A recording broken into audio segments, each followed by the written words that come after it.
고린도전서 3장 16절 17절.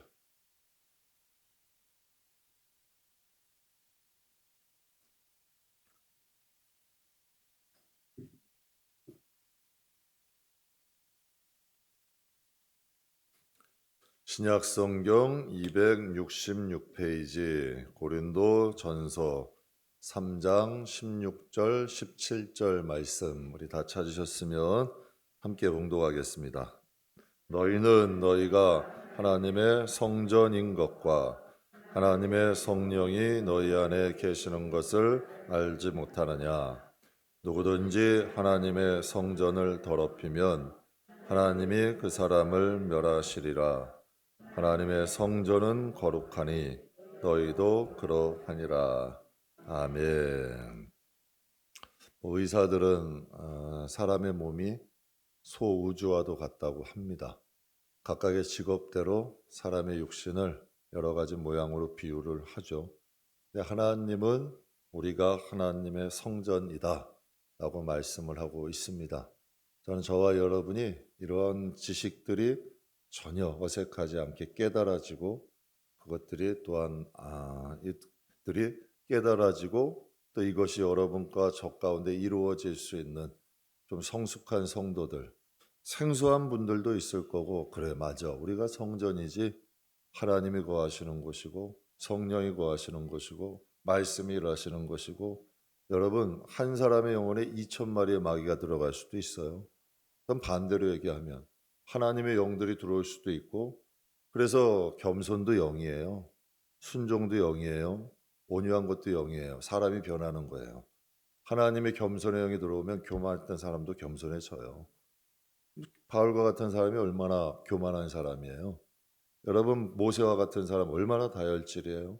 그러나 그도 온유해지잖아요. 하나님이 이건 선물이고 하나님의 은사예요. 주시면 변해요. 그래서 성령의 열매 9가지 열매가 한 열매 안에 9가지 속성이래요. 성령이 오시면 은사도 함께 오시는, 병 고치는 거는 남을 위한 거고, 여러분 내 안에 있는 열매 맺는 건 내 영혼을 위한 거예요.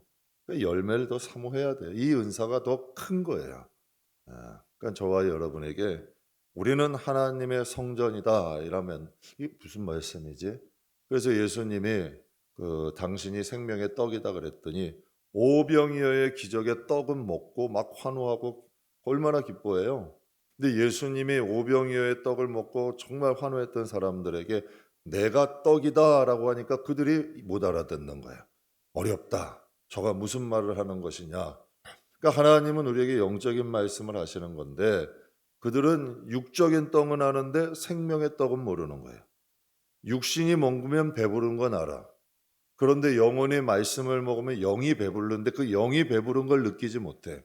왜냐하면 너무나도 육적으로만 살고 혼으로만 살아가면 영을 느끼질 못하는 거예요. 근데 이건 또 영적인 사람은 반대야. 하나님과 교감하고 하나님과 교통하고 하나님과 기도하는 사람은 영적인 게 끊겨지면 못 견디는 거지. 배고픈 건 참을 수 있어도 하나님 말씀에 대한 갈증, 기도하지 못하는 답답함은 못 참는 거야. 그러니까 사람들이 육신이 발달한 사람은 육신대로만 살아가는 거야. 그런데 영혼이 발달한 사람은 영으로 살아가는 거야. 하나님과 교통하고 하나님의 뜻을 이루고 하나님의 기쁨을 위해 살아가는 게 이 세상에서 더 가치가 있는 거죠. 그러니까 선택인 거예요. 육으로 살아가든지 혼으로 살아가든지 영으로 살아가든지 그 삶은 다 달라. 그러나 거기에 대한 심판, 거기에 대한 결과는 완전히 차이가 나죠. 저는 오늘 여러분과 함께 기초가 규모를 결정합니다. 딴 제목으로 함께 은혜를 나누려고 해요. 기초가 건물의 규모를 결정한다는 거예요. 기초를 보면 건물을 알 수가 있는 거예요. 건물을 지을 때 제일 중요한 게 뭘까요? 기초가 제일 중요해요. 기초에 따라서 건물의 규모가 결정돼요. 기초가 얕으면 건물은 낮게 지어야 돼요. 거기 기초는 낮은데 건물을 높게 지면 그 건물은 넘어져요. 열대지방에 있는 나무들은 여러분 태풍이 오면 잘 뽑혀. 왜냐하면 열대지방이다 보니까 위로는 막 가는데 뿌리가 약한 거야. 그런데 날씨가 추운 지방일수록 절대 나무는 안 뽑혀. 왜? 겉에 자란 것은 좀 작아 보여도 뿌리가 깊어. 그러니까 어떠한 바람이 불어도 뽑히질 않는 거지. 그러니까 그 뿌리를 보면 건물의 규모도 알 수 있는 거예요. 높은 건물을 지으려면 기초 어떻게 해야 될까? 더 깊이 파야죠. 더 넓게 파야죠. 건물은 높게 짓고 싶은데 기초는 얕다면 올라갈수록 위험한 거예요.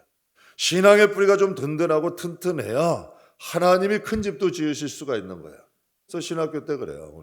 많은 분들이 바울과 같이 사용해 주세요. 베드로 같이 사용해 주세요.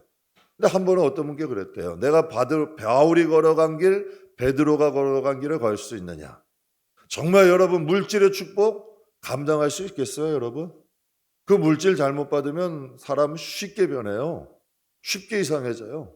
제가 예전에 섬기던 교회에서도 정말 순수해서 하나님 그 청소 그 관리하는 부장을 딱 맡겨놨더니 사람이 완전히 바뀌어 버리더라고. 똑같은 사람인데 감투 하나 써놨더니 여러분 사람이 완전히 변질이 되더라고요. 그러니까 이 뿌리가 견고하지 않으면 건물은 오히려 위험할 수가 있는 거죠. 그러니까 건물의 기초를 보면 건물의 규모를 알 수 있는 거예요. 큰 건물 짓고 싶고 하나님이 주시는 큰 복 받고 싶고 큰 은혜 누리고 싶다면 정말 하나님의 어떠한 음성에도 갈 수 있는 사람이 돼야 되는 거예요. 하나님이 어떠한 길로 인도하시든지 하나님만 바라보고 하나님께 순종하고 하나님을 인정하고 하나님께 여러분 하나님의 뜻 따라가면 하나님이 크게 쓰실 수밖에 없는 사람이 되죠. 한국교회에 존경받는 한 목사님이 계세요. 한 주를 시작하는 교역자 예배 때마다 꼭 하시는 말씀이 있대요. 구구단을 기억해라. 무엇을 의미할까요? 항상 기본 잊지 말자는 거예요. 항상 기본 잊지 말고 우리 목회지에 이제 사역하자. 왜? 사역하다 보면 흔들릴 때가 많거든. 그러니까 항상 기본을 잊지 말자는 거죠. 요즘 한국교회 안팎에서 개혁의 소리가 높아요. 우리도 유럽교회, 미국교회처럼 될 수 있다. 위기감 섞인 많은 분들, 기도하는 분들이 위기감 섞인 말씀을 해요. 한국에 지금 제일 문제가 뭘까요? 저출산 고령화예요. 아이든 낳지 않는데 여러분 인구는 자꾸 고령화가 돼가는 거예요. 그러니까 연세들이 많은 분들은 계시지만 그분들을 모실 사람들이 없는 거예요. 그러니까 아이는 낳지 않고 자꾸 고령화는 되고. 근데 한국 교회는 더 심각한 문제. 한국 교회에 여러분 청소년들이 주로 가요. 아이들이 없어져가. 주일학교가 없는 교회가 정말 많아져요. 주일학교가 없어요. 왜? 아이들이 안 오니까. 청소년 복음화율이 2%라 그래요. 그럼 앞으로 그 청소년들이 3, 40년 후면 청년이 되잖아요. 그럼 한국 교회는 어떻게 된다는 얘기예요? 영국처럼 영국이 지금 복음화율이 2%예요. 정말 여러분 복음화율 2%면 정말 우리나라 가운데서도 복음이 정말 안 들어가는 곳 중에 그런 곳이 복음화율 2%야. 그러니까 우리나라도 장차 3, 40년 후면 영국 교회와 같이 될 수 있다는 아주 경고죠. 그런데 여러분 제가 새벽에도 잠깐 은혜를 나눴지만 아이들 학교 빠지는 것은 큰일 나는 줄 알아요. 성적 떨어지는 건 큰일 나는 줄 알고 그런데 교회 주일날 빠지고 교회 가는 거는 여러분 교회 몇 번 빠지는 거는 무감각해. 그럼 여러분 한국 교회를 걱정하는 게 아니에요. 정말 여러분 우리가 아이들을 키울 때도 신앙이 정말 그 미래와 장래처럼 생각해야 돼요. 그래야 한국 교회가 지켜지는 거예요. 그래서 제가 성도들에게 늘 말씀드려요. 나라와 민족 좋아요. 여러분 또 우리가 걱정해야 될 것도 많아. 뭐 정치가 뭐 어떻고 다 좋아. 그러나 정말 우리가 걱정해야 될 건 우리 가정이에요. 우리 가정의 뿌리가 견고해야 교회도 든든해지고 교회가 든든해져야 힘도 있어야 여러분 나라와 민족을 위해서도 할 수 있고 선교도 힘쓸 수 있지 않아요? 우리의 신앙이 기초가 낮은 신앙은 쉽게 무너져 버려요. 교회 안에도 요즘 툭하면 상처받는데요. 툭하면 무슨 일만 있으면 하나님 일부터 던져. 그런 신앙을 가지고 어떻게 선교진을 나가고 어떻게 믿음의 싸움을 해요? 우리의 싸움은 혈과 육이 아니라 악한 마귀인데 그 정도는 하나님이 트레이닝 시키는 거예요. 하나님이 교회 안에서 사람 통해 훈련시키는 거예요. 그 훈련 통과해야 큰 일도 맡기는 거고 환경도 때로는 여러분 우리 집안에도 고난들이 와요.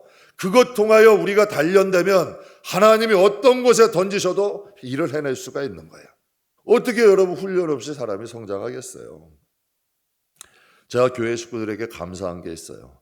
아이들이 교회에서 신나게 뛰어놀 수 있게 해주신 거. 여러분, 이게 시험이 되면 시험이 될 수도 있고, 또 어떤 교회에서는 아이들 뛰지도 못하게 하는 교회들도 있더라고요.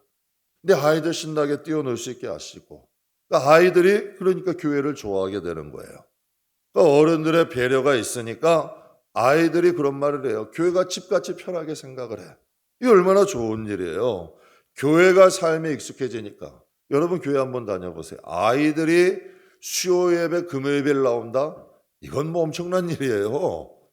요즘 교회들마다 주보에 보면 주중에 예배 있습니다. 주중에도 나와서 예배 드려주세요. 주중에도 나와서, 왜? 주중에 교회를 안 오니까. 그런데 아이들이 와서 여러분 주중에 온다? 이건 우리 교회 희망이에요. 전 우리 교회가 그래서 희망했다고 생각을 해요. 교회의 개혁, 신앙의 개혁 뭘까요? 교회 개혁해야 돼요. 교회 바뀌어야 된다. 이런 말들 많이 하시는데, 그렇다면 진짜 개혁이 뭘까요? 새로운 것, 뭔가 기발하고 새롭고? 아니에요. 교회의 개혁은 기본으로 돌아가는 거예요. 신앙의 기초로 돌아가는 게 개혁이에요. 교회의 터닝 포인트는 종교개혁이에요. 종교개혁 땐 딴 거 안 해요. 하나님을 하나님 되게 하자. 정말 교회 법 뭐가 중요해요? 사랑이 있으면 법이 필요 없는데, 분명히 율법의 완성은 사랑이다.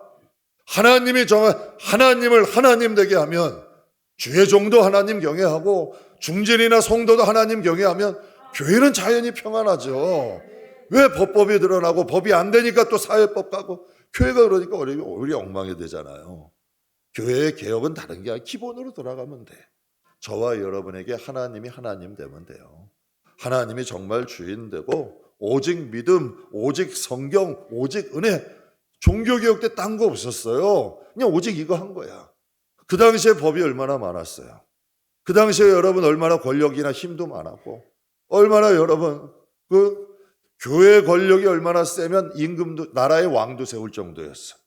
그 정도로 힘이 있었지만 교회가 부패해 간 거 아니에요. 그래서 종교개혁한 게, 교회는 교회다워야 한다. 하나님을 좀 하나님 되게 하자. 오직 믿음, 오직 성경, 오직 은혜. 그러니까 기존 근본으로 돌아가고 기초로 돌아가자는 거예요. 이게 뭐가 어려워요. 그런데 이게 또 힘든 거야. 쉽지만 어려운 거야. 저는 우리 교회가 기초가 좀 튼튼했으면 좋겠어요. 그러면 하나님이 안 쓰실래야 안 쓰실 수가 없어. 하나님이 축복하지 않으실래야 축복하지 않으실 수가 없어. 교회가 기초가 튼튼하면 하나님이 이 시대에 추수할 일꾼이 없다고 하나님이 그러시잖아요. 정말 교회가 기초만 튼튼하고 하나님이 주인 되시고 하나님만 영광 받으시고 하나님에 대한 예배가 살아있고 오직 믿음으로, 오직 성경으로, 오직 은혜로만 날아간다면, 그 교회는 음부의 권세가 감당하지 못하는 거예요. 그게 진짜 교회예요. 요한복음 2장 말씀에 보면 예수님께서 성전을 정화하셨어요. 성전에 장사하는 사람들, 돈 바꾸는 사람들을 내쫓으셨어요. 그러면서 이런 말씀을 하셨어요. 내 아버지 집으로 장사하는 집을 만들지 마라. 그러니까 예수님이 하나님의 성전이 장사하는 집이 됐대요. 예수님은 왜 채찍을 들고 양과 소, 염소들을 쫓아내시고 장사하는 사람들을 쫓아내셨을까? 성전에서 장사한 게 불법일까요? 아니에요. 하나님 허락하셨어요. 제사의 제물을 위해서, 성전세 환전을 위해서, 제사의 편의를 위해서 하나님께서 허락을 하신 일이에요. 그런데 문제는 뭐냐면 그들의 목적이 이제 제사가 아니라 장사가 돼버린 거예요. 여러분, 교회 오시는 목적이 뭔가요? 하나님이 되셔야 돼요. 교회 오시는 목적은 예배가 돼야 돼요. 하나님의 백성이라는 게 우리의 목적이 돼야 돼요. 근데 그들의 목적이 뭐였냐면 제사가 목적이 아니라 장사가 목적이 된 거예요. 제사장과 상인들이 결탁을 해서 부정부패를 해버린 거예요. 그러니까 그 엄청나게 여러분 거기에 부정부패를 해서 자기의 사유를 채운 거지. 그러니까 성전의 주된 목적을 잃어버리고 정욕과 사욕이 그것을 대체해버린 거예요. 분명히 하나님이 이사야 43장에 말씀하셨어요. 이 백성은 내가 나를 위하여 지었나니 나를 찬송하게 하려 합니다. 이 백성은 나를 위해서 지으셨대요. 하나님을 찬송하는 게 우리의 목적이라는 거예요. 하나님을 찬송한다는 게 뭘까요? 예배죠. 그래서 성경에 보게 되면 하나님이 신령과 진정으로 예배하는 자를 찾고 계신다라고 말씀하고 계셔요. 그러니까 성도에게 가장 핵심, 가장 중요한 건 뭘까요? 예배죠. 성도는 예배를 배워야 돼요. 초신자들 오면 예배가 힘들어해요. 근데 더 문제는 뭔지 아세요? 신앙생활 10년, 20년 했는데도 예배를 힘들어해요. 그러면 여러분 연조는 오래돼도 그 속은 예배자가 안 된 거야. 이게 문제인 거예요. 신앙생활 3, 4년 해도 이 내면이 아예 예배자가 된 사람이 있고요. 신앙생활 10년, 20년, 30년 해도 예배자가 안 된 사람이 있어. 근데 성도는 예배를 배워야 되고 예배가 익숙해져야 돼. 성도 이꼬르 예배자야. 왜? 하나님을 찾으시는 사람은 예배자니까 어디서든지 예배를 드릴 수 있는 예배 전문가가 돼야 돼. 그게 우리 성도들이에요. 제가 타이타닉이라는 영화를 봤어요. 그 영화에 막 침몰이 되고 하니까 한쪽 구석에서 예배 드리는 사람이 있더라고. 근데 그게 실제로 이런 일이 있었어요. 요한 웨슬레가 선교를 실패하고 다시 영국으로 돌아가는데 큰 풍랑이 와서 배가 뒤집힐 것 같은 거예요. 그런데 여러분, 그가 두려움으로 떨고 있을 때 성전 배 한 구석에 예배 드리는 사람들이 있었던 거야. 그가 보고 그걸 충격을 받았던 거예요. 그래서 그는 분명히 선교사야. 그런데 거기서 여러분 회심하는 계기가 돼. 그런 속까지는 아직 예배자가 못 된 거지. 정말 우리 성도들은 이 속이 예배자가 돼야 돼요. 예배의 기쁨이 있어야 돼요. 수가성 여인처럼 이것에서 솟구쳐 나오는 뭔가 생명이 있어야 돼. 이게 능력이에요. 예배는 배워야 돼요. 일을 잘하는 사람, 특정한 재능이 있는 사람이 있어요. 그분들은 대체가 가능해요. 세상에 예수 안 믿어도요, 행정에 뛰어난 사람, 재능에 뛰어난 사람 얼마나 많은데요. 그러한 분들 많아요. 그런데 예배자는 대체가 안 돼. 예배자는 어떻게 하나님의 영으로 거듭나지 않으면 예배자는 대체가 안 되는 거야. 그러니까 하나님의 자녀만 할 수 있는 거고 성령이 부어진 사람만이 온전한 예배가 가능해요. 그러니까 예배라는 건 성도의 특권이고 성도의 의무야. 그러니까 하나님이 주신 특권. 왜? 하나님은 성령으로 거듭난 사람들의 예배를 기뻐하시거든. 그걸 받으시고 세상에 하나님은 그걸 통해 영광을 받으시는 거야. 이게 특권이에요. 그러니까 우리에겐 의무가 되지만 특권이지. 그렇다 하나님께서 일 잘하는 사람 원하실까요? 신분이 높고 재산이 많은 사람, 특별한 재능이 있는 사람을 찾으실까요? 성경은 그렇게 말씀하고 있지 않아요. 하나님이 찾으시는 사람은 요한복음 4장 23절 24절을 같이 읽겠습니다.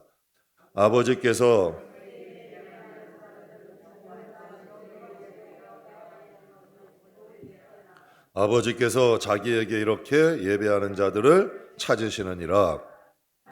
영이시니 예배하는 자가 영과 진리로 예배할지라. 여기서 중요한 점이 두 가지가 있어요. 하나님은 예배자를 찾으신다. 그냥 예배하는 자? 아니, 신령과 진정으로. 즉 하나님이 영이시니까 우리가 중언부언 입술로만 하는지, 그 바리새인이나 율법사 이런 사람들 가운데 외식하는 사람들이 많았잖아요. 그들이 분명 제사는 드렸지만 내 뜰만 밟을 뿐이래. 분명 하나님 말씀하셨어요. 외식하는 자들이 입으로 아무리 예배해도 하나님 마음엔 전달이 안 되는 거예요. 예배라는 건 외식으로도 가능하잖아요. 중세교회가 타락했지만 그들이 얼마나 형식을 중요시 여겼어요. 얼마나 옷도 여러 화려하게 입고 얼마나 여러 하나님 예배했지만 그들의 예배 하나님 기뻐하지 않으셨다는 얘기예요.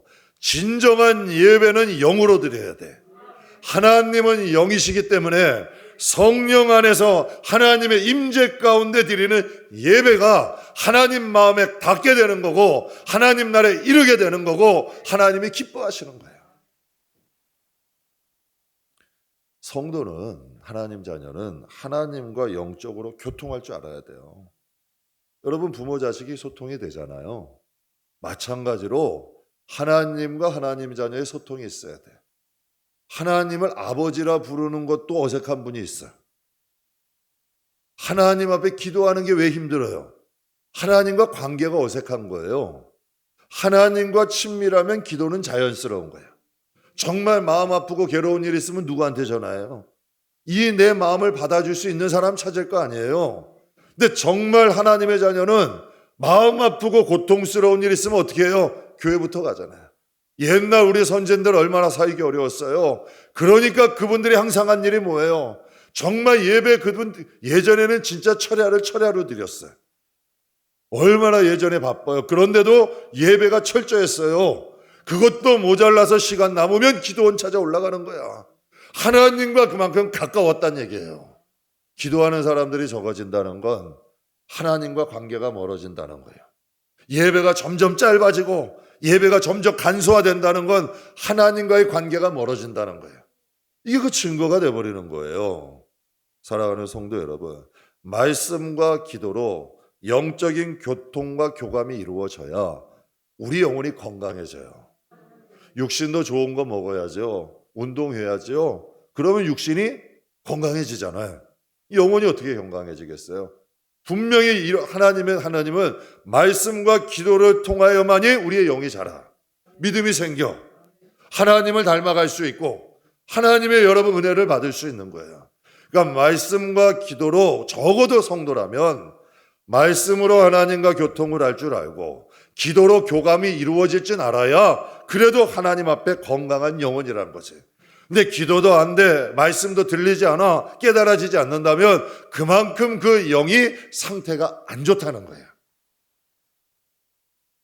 여러분 왜 그래야 될까요? 왜 우리는 하나님과 영적으로 교통을 해야 되고 말씀과 기도를 통하여 하나님과 교통, 교감을 나눠야 될까요? 오늘 본문에 아주 직선적으로, 원초적으로, 근본적으로 하나님 말씀하고 계시잖아요. 다시 한번 읽어드릴게요. 너희는 너희가 하나님의 성전인 것과 하나님의 성령이 너희 안에 계신 것을 알지 못하느냐. 누구든지 하나님의 성전을 더럽히면 하나님이 그 사람을 멸하시나니 하나님의 성전은 거룩하니 너희도 그러하니라. 두 가지 핵심이죠. 너희는 하나님의 성전이다. 너희는 거룩해야 된다. 거룩이 뭘까요? 경건하게 하고 뭔가 경건한 외적인 모습 아니에요. 하나님의 임재가 있는 게 경건이에요. 하나님의 임재가 있으면요 사람이 달라져. 뭔가 부드러워지고 뭔가 여러분 하나님의 은혜가 깊이 들어가면 뭔가가 달라. 여러분 뭔가가 달라져요. 사람이요 뭔가 기분 좋은 일이 있어도 성도들 보면 딱 알아. 괜히 막 입이 귓가에 올라가고 누가 좀 물어주기를 바라고 얼굴에 여러분 미소가 있고 기쁜 일이 있으면 여러분 뭐 자식이 공부를 잘했든지 좋은 학교 직장을 갔든지 뭐 여러분 생각지 못한 돈이 생겼든지 아마 여러분 막 웃음이 희죽희죽 나올걸요. 나도 모르게 막 기쁠걸? 행복할 거예요. 그런데 여러분 하나님의 임재가 있으면 이건 내면의 기쁨이 있어요. 뭔가 알 수 없는 그 은혜가 있어. 그러니까 우리가 하나님의 거룩하다는 건 딴 게 아니에요. 하나님의 임재 속에서 그 하나님의 은혜가 나타나는 거예요.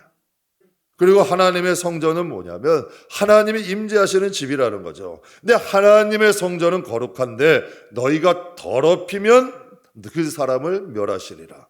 더럽힌다는 건 무엇을 의미할까요? 임재가 떠나가는 거예요. 분명히 성경에 이런 말씀이 있죠. 귀신 한 귀신이 나갔어. 근데 그 귀신이 두루두루 다니다 거할 곳이 없으니까 자기가 나간 집을 딱 왔더니 거기 주인이 없어졌어. 그랬더니 더한 자기의 친구들 7을 데리고 거기를 들어갔더니 이전보다 더 형편이 나빠졌다 그랬어요. 분명히 성경에 그렇게 말씀하셨잖아요. 하나님의 임재가 떠나면 거기에는 더 복잡해지는 거예요. 그래서 예수 믿는 사람이 타락하면 더 무서운 거예요. 그래서 우리 한 번 은혜를 받은 심령은 다윗이 그래서 무서워서 밧세바 범죄 후에 주의 성신을 내게 거두지 마시라고, 하나님 나를 떠나지 마시라고 하나님 앞에 울면서 회개한 거예요. 저도 그게 제일 무서워요. 정말 하나님의 임재가 떠나면 내가 어떻게 될지 모르니까. 저도 하나님 떠나서 살아봤어요. 인간이요 진짜 폭주기관차 같아. 불나방 같은 거예요. 자기가 어떻게 될지는 모르고 달려가는 거야. 인간이 강한 것 같으세요? 아니에요. 하나님의 다스려 주심, 하나님의 지켜주심이 없으면 인간 망가지는 건 금방이야.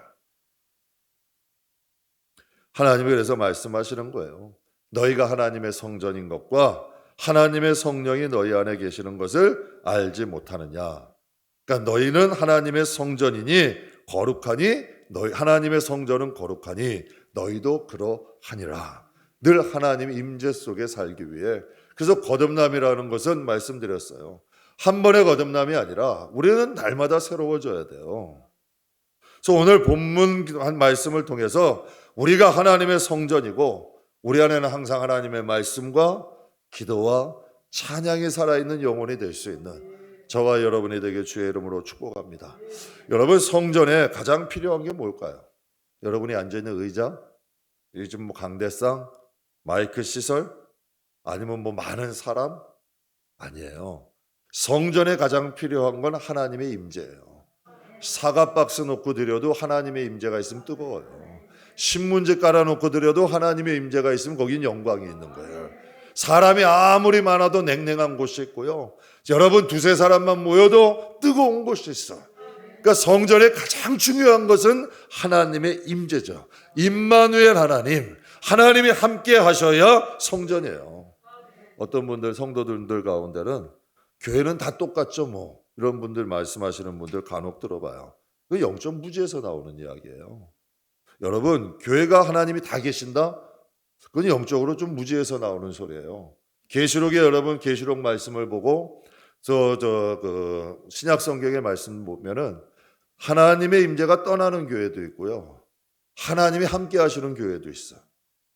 여러분, 어떤 교회는 썰렁한 것도 있고요. 그럴 수밖에 없죠. 기도 안 하지. 여러분 또 온갖 여러분 분쟁과 다툼이 있지. 그런 교회들은 어떻게 하나님의 임재가 있을 수 있겠어요? 그러니까 우리 영혼도 똑같은 거야.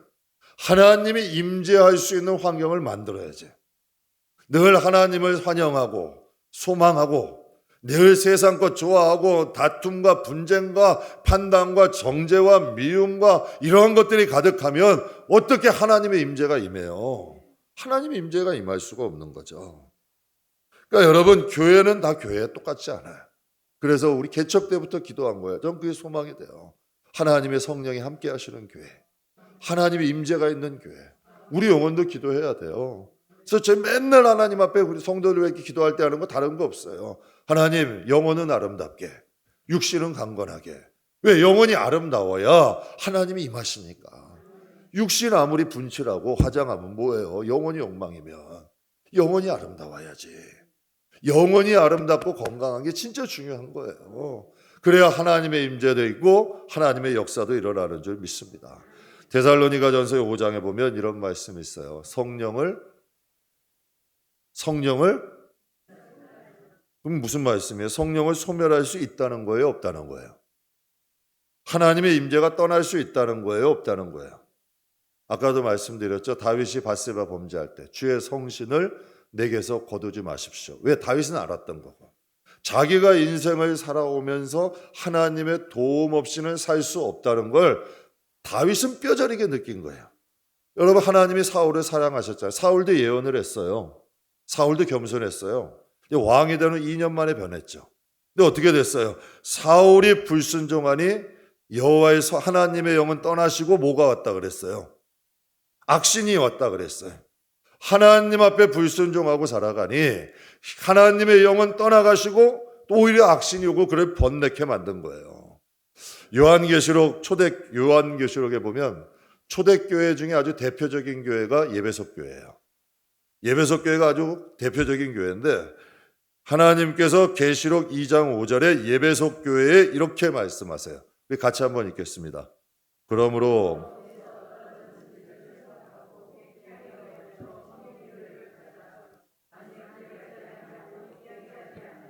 내가 내 촛대를 그 자리에서 옮기리라. 아멘. 이게 회개고 이게 성도가 가져야 될 본분이에요. 예배석 교회는 교회를 의미하는 것도 있지만 우리 성도를 의미하는 것도 있고 그 시대의 교회를 의미하기도 해요. 여러 가지로 해석이 돼요. 그런데 여기서 분명히 말씀하시기를 내가 어디서 떨어졌는지 생각하래. 그러니까 우리가 하나님 앞에 생각해야 돼요. 성적이 떨어지면 문제가 뭔지를 생각하잖아요. 가정이 불화하거나 어려우면 뭐가 문제인지 생각을 해야 되잖아요. 지혜 있는 사람은 근본을 해결할 줄 안다는 얘기예요. 그러니까 하나님이 말씀하신 게 에베소 교회도 너가 어디서 떨어졌는지 생각해라. 어디서 무엇이 잘못됐는지 생각해서 회개하고 처음 행위를 가져라. 만일 그리하지 아니하고 회개하지 아니하면 내가 내게 가서 내 촛대를 그 자리에서 옮기겠다. 야, 이건 무서운 말씀이에요. 뭐 이런 말씀도 있더라고요. 한국교회 경고에 대한 말씀하시면서 연각자들이 그런 말을 해요. 한국교회가 하나님 앞에 기도하지 않으면, 회개하지 않으면 하나님이 부어주셨던 그 촛대를 옮기실 것이다. 뭐 이런 경고 여러분 뭐 기도하는 분들은 좀 들어보셨을 거예요. 촛대는 예배소 교회를 의미해요. 회개하고 처음 행위 첫사랑을 회복하라는 거예요. 만약 그렇지 않으면 예배소 교회가 역사 속에서 사라지고 황폐할 거란 얘기예요. 정말 여러분 지금 터키 소아시아 지역에 가면 그 당시에 여러분 예수님이 계셨을 때 초대교회들이 다 황폐했어요. 정말 여러분 지금 영국만 가도 그 화려했던 교회들이 어떻게 됐어요? 클럽이 돼가기도 하고 극장이 돼가기도 해요. 근데 이게 우리나라도 3, 40년 후엔 일어날 수 있잖아요. 제가 여러분께 가끔 말씀드려요. 여러분이 신앙을 제대로 뿌리 못 내리면 여러분의 가정이 2, 3대 후에는 불신자 가정이 될 수 있는 거예요. 이건 실제예요. 여러분의 가정이 지금 믿음의 뿌리를 제대로 못 내리고 여러분이 가정을 위해 기도하지 않으면 여러분의 가문은 2, 3대 후에는 예수 믿지 않는 불신자 가정이 될 수 있다니까요. 그래서 가정 위해 기도하자는 거예요. 내가 그 자녀들을 하나님 앞에 끌어놓지는 못해도 기도의 힘이 그들을 이끌어가기는 할 수 있다는 얘기예요. 우리가 그 수많은 간증들 보잖아요. 그러니까 하나님이 촛대를 옮기신다는 말씀은 예배소 교회가 하던 역할을 다른 교회가 대처할 수 있다는 거예요. 제가 뭐 출애굽기 하면서도 가끔 말씀드리는데 분명히 장정 60만이 애굽에서 나왔어요. 그런데 거기서 여러분 여호수아 갈렙 빼고 20살 이상은 다 광야에서 죽었잖아요. 그런데 가나안 땅에 들어갈 때도 장정이 60만이야. 전 소름이 돋더라고. 진짜. 그러니까 하나님이 예비하신 숫자는 들어가게 하신다는 거예요. 그래서 성경에도 그러죠. 잔치에 초청했는데 거절하니까 하나님께서 사거리에 나가가지고 아무나 불러도 진짜 병든 사람이 누구고 다 불러다가 그 잔치를 채우신다 그러셨어요. 지금 아프리카엔 부흥이 일어나요. 남미도 부흥이 일어나요. 저 동남아 가난한 지역에도 지금도 여러분 부흥이 일어나고 있어요.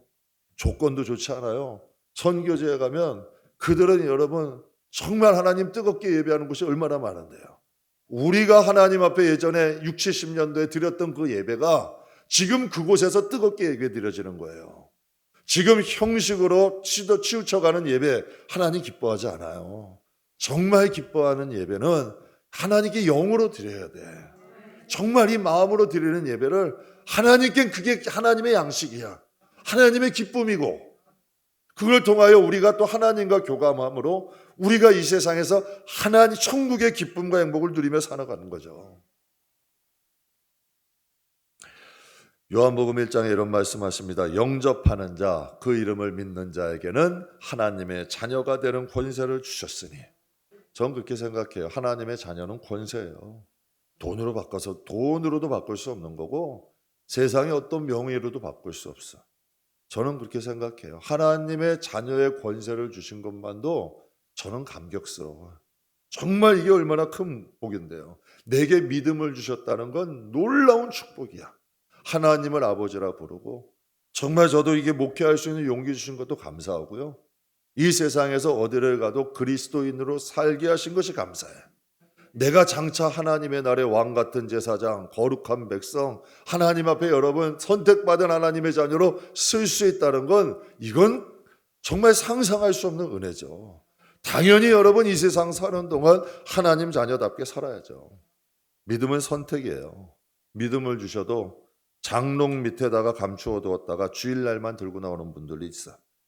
그리고 그 외에는 세상 사람들처럼 사는 거예요. 교회 나올 때만 성도고 교인이고 그 외에는 똑같아 세상 사람들하고. 하나님이 그 믿음 절대 기뻐하지 않아요. 성경엔 분명히 말씀하셨죠. 한 달란트 땅에 묻어놓는 것 악하고 게으른 종이라고 하셨어요. 하나님은 분명히 말씀하셨어요. 하나님은 여러분 초청받아서, 여러분 우리 다 이 세상 살다 보면 초청을 받았어요. 근데 초청을 받아서 가면 기분이 좋은 곳이 있고 오히려 갔다 오면 기분이 상하는 곳이 있어. 정말 갔다 왔는데도 돌아올 때는 기분이 상해. 손님을 초청하는 것 중요해요. 예수님 영접하는 것 중요하죠. 그러나 손님을 초청하는 것보다 더 중요한 게 있어요. 그 손님을 어떻게 대접하느냐, 어떻게 모시느냐, 이것도 중요한 거예요. 제가 한번 말씀 간증 한번 드렸죠. 한 장로님이 교회를 어떻게 이사를 가서 옮기게 돼가지고 한 교회를 가게 돼, 그 교회를 옮기게 돼서 신방을 갔는데 장로님이 추리닝을 입고 계시더래. 그래서 목사님이 그래, 저분은 스타일이 원래 저런가 보다. 그 예배를 딱 끝나고 식당을 가려고 그랬는데 잠시만요. 어디 방에 들어가더니 말끔하게 옷을 딱 차려입고 나오더래. 그분은 식당 사장님이 하나님보다 나은 거예요. 그렇잖아요.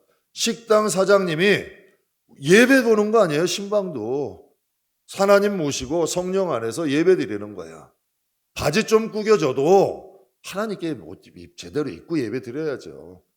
식당 갈 땐 추리닝 입고 가면 어때요? 그러나 여러분 식당 갈 때 추리닝 입는다고 뭐라 하는 건 아니잖아. 근데 하나님 앞에는 그래도 내가 깨끗한 옷 입고 예배 드려야죠. 그게 하나님이 기뻐하시는 것 아니겠어요? 근데 성경 오늘 본문 17절에도 보면 하나님의 성전은 거룩하니 너희도 그러하니라.